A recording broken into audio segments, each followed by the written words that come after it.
Doctor Wilfredo Mendoza Caballero. Él es formado en el pregrado en la Universidad San Antonio del Cusco, pero la maestría y el doctorado hecho en la Universidad Nacional Mayor de San Marcos. En la actualidad él es docente de la Universidad Católica CEI Sapienti. Wilfredo nos va a hablar sobre endemismos arbóreos amenazados de la familia rosácea en el Perú. Gracias, Wilfredo, y adelante.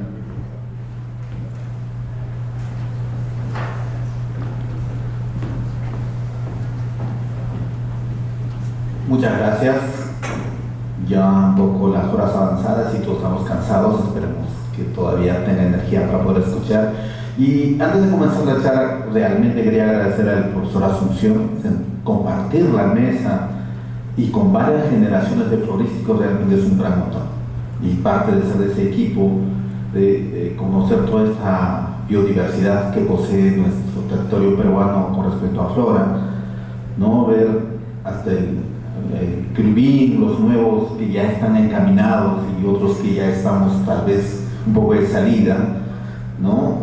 Es un gran gusto y compartir. En esta oportunidad les voy a, alineado al simposio, hablar acerca del endemismo de las especies arbóreas, no todas las rosáceas, sino de las arbóreas que estén amenazadas en el territorio peruano. Siguiente, por favor.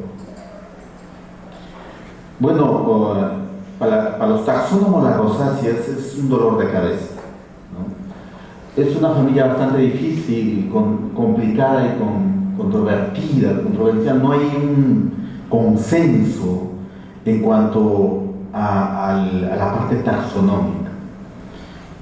Alrededor de 2.805 especies tiene la familia, ¿no? Sin embargo, hay mucho conflicto porque genera mucho hibridismo y apomixis, y gran parte también son especies cultivadas, tiene importancia comercial.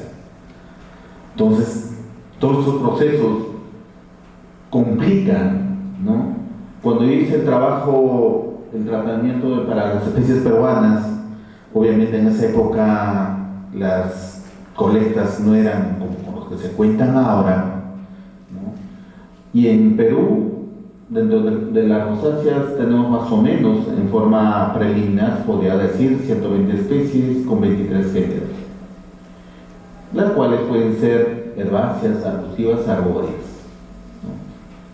Van a estar distribuidas básicamente amazónica y andina principalmente. La siguiente, por favor.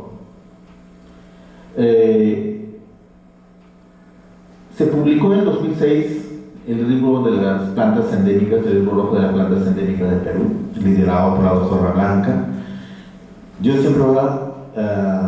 siempre estar agradecido a la doctora Blanca de provocarnos en generar información, por ejemplo, en este caso del endemismo. Si no hubiera sido la iniciativa liderada por ella, este libro nunca se hubiera generado, obviamente acompañado de otros equipos botánicos y gran parte florísticos, ¿no? Sin embargo, esta información no es tan actualizada a la fecha, 2006, ¿no? Todos los cambios, el endemismo siempre es fluctuante, porque muchas veces puede ser por falta de información, y a la fecha esto ha podido cambiar, quizá ya ha ocurrido muchos cambios. Sin embargo, sigue siendo vigente para el Estado, ¿no? Para cualquier estudio, considerando al libro rojo. Entonces, tal vez ya necesitamos, no sé si por el liderazgo de la doctora Blanca, sino otros nuevos jóvenes, que empecemos a liberar y actualizar, sacar una versión de este libro. Sin embargo, sigue sirviendo de base, y para poder categorizar las especies arbóreas usé este libro, La información de las rosáceas, que fue tratada por mi persona, porque yo estoy un poco asociado a las rosáceas porque trabajé con el género Polylepis. Y las especies arbóreas son dos, básicamente las rosáceas, Polylepis y frutos, ¿no? Polylepis, un género, no sé si con tanta, alguien decía, un género que tenga su propio congreso internacional con varias versiones. Ahora con un congreso regional, ya creo que falta un congreso local de los polilepis. Entonces, demanda tanto interés, es cierto, como ecosistema importante, con importancia biogeográfica, sí, pero también con corto tiempo, habrá tanta información de calidad que estemos generando. ¿De qué hablar de la taxonomía? Su tratamiento ocurre cada 10 años, ¿no? Con cambios radicales, desde aquellos que son más conservacionistas, un poco no quieren atomizar las especies. El año pasado fue publicado el último tratamiento por BOSA, ¿no? En algunas especies personalmente no estoy de acuerdo, porque ya introducen conceptos ecológicos, y una especie que ha fluctuado en los Andes con retrocesos, con ampliaciones glaciares, ya sea altitudinal, ha generado no una estabilidad a nivel de especie. Entonces, en algunos grupos todavía hay que mirar, y atento acá a los jóvenes, y hasta donde nos dé la vida estaremos mirando el género. Sin embargo, en mi opinión, el tratamiento de polilepis no está resuelto. Necesitamos todavía más herramientas para poder definirlo y que esté estable. No puede cada 10 años estar cambiando muy drásticamente. En cambio, el otro género, Prunus, es más amazónico, ¿no? Está hasta el premontano y el montano. En cambio, el bosque, las especies del género polilepis son más altoandinos, desde la ceja selva para la parte andina. Siguiente, por favor. Siguiente. Entonces, otra vez la flora blanca siempre nos provoca, me escribe Wilfredo, hay que categorizar las especies. ¿Cómo estás de tiempo? Y muchas veces, hoy día le escuchaba al profesor Víctor Pacheco, tenemos que dar tiempo un poco más, no solamente de buscar nuevas especies, sino las que tenemos, hay que empezar a categorizarlas por interés de conservar. Si no tenemos categorizadas, en los anteriores exposiciones ya mencionaron, no tenemos categorizadas con cierto nivel de amenaza, no podemos formar los KDAs. No podemos generar sitios como hábitats críticos o prioritarios para conservación. Sin embargo, la parte antrópica, el alterarla, el destruir, no nos da tiempo, ¿no? Hay muchas regiones desarrollando minería, muchas actividades extractivistas, que si nosotros solamente describimos nuevas especies es importante, pero también si tenemos información suficiente tenemos que llegar a nivel de categorizarlos. Polilepis sí ha sido preocupado, ya hemos dicho, pero la categorización que tiene la ISUN ya no está actualizada.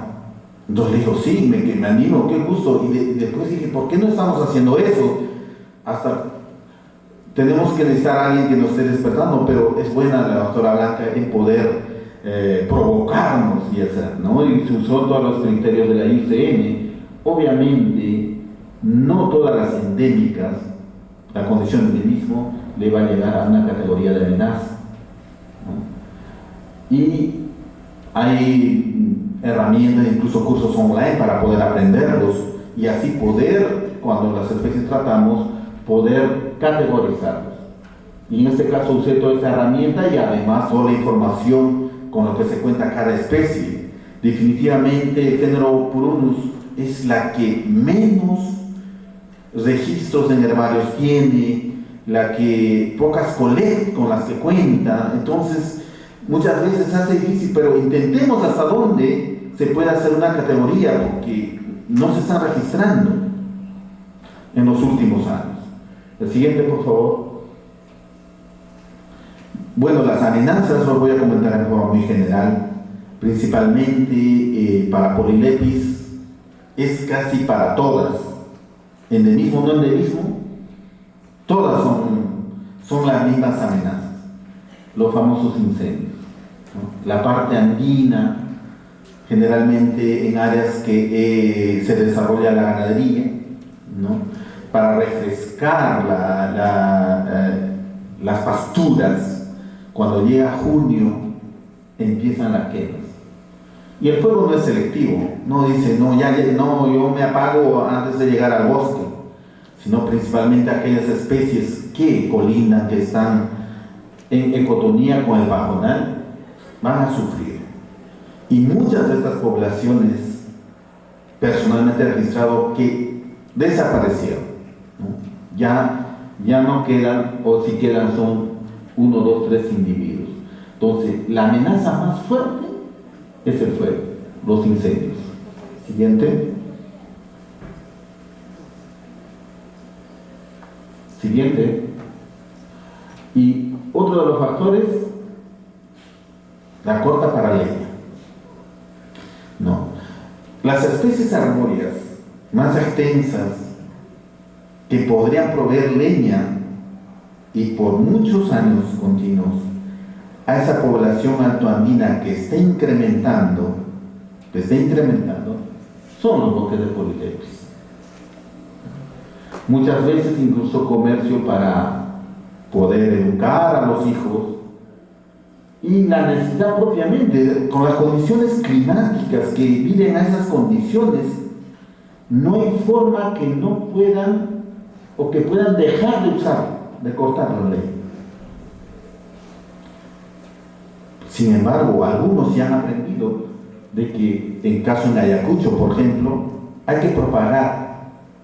Tenía entrevistas con Club de Madres, me decían, enséñenos a propagar. Felizmente ahora ya cuando entra en esta actividad ya están enseñando y trabajando directamente con ellos. 5 minutos. 5 minutos. Estamos, vamos un poco más rápido, por favor. Siguiente.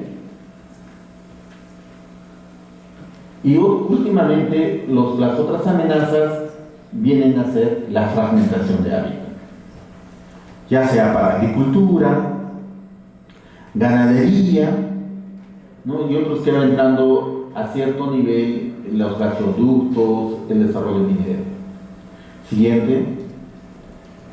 Y por ahí, bueno, en diciembre uno va viendo las casitas o sacar a todo el árbol, ¿no? Para mostrar artísticamente si son tan vistosos. Ahora sí, vamos avanzando para no quitar un poco el tiempo. A la siguiente. Y aquí están las categorías con las que estamos proponiendo. Caso Polylepis flavipila, categorizando en peligro. Restricción, casi 50%, en algunos casos tenemos población la información de reducción poblacional, restringidas Juan Cabelica y Lima. La mala suerte de flavipila, que su densidad baja es fácil de cortar, comparada con otras especies. La siguiente. Multiyuga, por varios autores considerados una de las especies basales, ¿no? Del cual nosotros hipotetizamos, del cual hubiera probablemente iniciado la distribución ya sea hacia el sur o al norte de los Andes. Sin embargo, este sector del norte de Perú, en estos departamentos, está siendo reducida drásticamente, en muchas localidades relictuales, y ahora que ha entrado la plantación de pino, ¿no? Desplazando a esta población y se calcula en peligro crítico. La siguiente, por favor. Polylepis racemosa, una de las especies ampliamente reforestadas, introducidas a Ecuador. Tatiana indica que ya no es endémica, pero yo me pregunto, ¿una especie pierde su endemismo cuando es llevada a otro lugar? La distribución, el endemismo debe ser poblaciones silvestres. ¿Se imaginan que lo llevan a un jardín botánico a Alemania, las especies colectadas por Weber? Por eso no va a perder el endemismo. Entonces hay que empezar a revisar nuestras bases conceptuales, ¿no? Y tanto han sido, junto con Polylepis incana, usados en programas de forestación, poblaciones silvestres ya no quedan. Hay una población en Pite, que queda en pequeña proporción. La siguiente, por favor. Subserican, esta es la última en Polilepis, que también lo estoy proponiendo en la categoría en peligro, básicamente restringida en Cusco, y las poblaciones de Ayacucho ya relictuales y algunas desaparecieron, ¿no? La siguiente, los prunos, fíjense los prunos, muy restringida, muy pocas colectas. Sin embargo, podría hacer falta de información, pero al revisar imágenes satélites de estas poblaciones están muy fragmentadas. Por lo tanto, necesita preocupación de conservación. La siguiente, Prunus oblonga, ¿no? Igual en ciertos sectores, con poca colecta, sin embargo, las poblaciones básicamente en los últimos años han sido colectadas en Posusco. No hay más otras colectas en otros sectores. Y en los sectores que fueron colectados, muy fragmentados las áreas. Siguiente, Prunus rígida, ¿no? En un inicio se creía que había perdido el endemismo porque lo habían identificado para Bolivia. Sin embargo, Prunus estaba mal identificado en Bolivia, era Prunus tucumanensis, por lo tanto se recupera el endemismo, ¿no? Por lo tanto, sin embargo, igual están muy fragmentadas estas áreas. La siguiente creo que es la última para ya culminar. Prunus ruizi, la siguiente, ¿no? Con pocas colectas. 4 poblaciones en departamentos donde sí hay colectas. Entonces, probablemente el no registro, ¿a qué se debe? Entonces, un poco que a veces nos preocupa porque los colectores se están dejando mirar. Por ahí también un poco la mirada en los herbarios, que preguntaba, ¿continúa el ingreso en la época de Yentri, de la Amazonía del premontano? Creo que ha disminuido significativamente. Es por eso probablemente necesitamos retomar, hay muchos sitios, ha sido de información que debería darnos más información, sin embargo, no podemos esperar también hacer eso, sino propongamos ciertos niveles de conservación antes que estas especies desaparezcan. La siguiente, con eso ya culmino, creo que es entre el tiempo y sinceramente agradecer. Es cierto, el profesor Asunción dijo que soy de Cusco, pero soy más sanmarquino, creo que los que están acá, y desde que llegué me acogieron, y muchas gracias, y gracias a todos los florísticos por este momento de compartir esta información. Muchas gracias. Gracias, Alfredo. En realidad estamos dentro del tiempo asignado, que son 90 minutos, pero obviamente no nos vamos a extender más. Haremos una breve ronda de preguntas para complementar, y si hay alguna pregunta, por favor.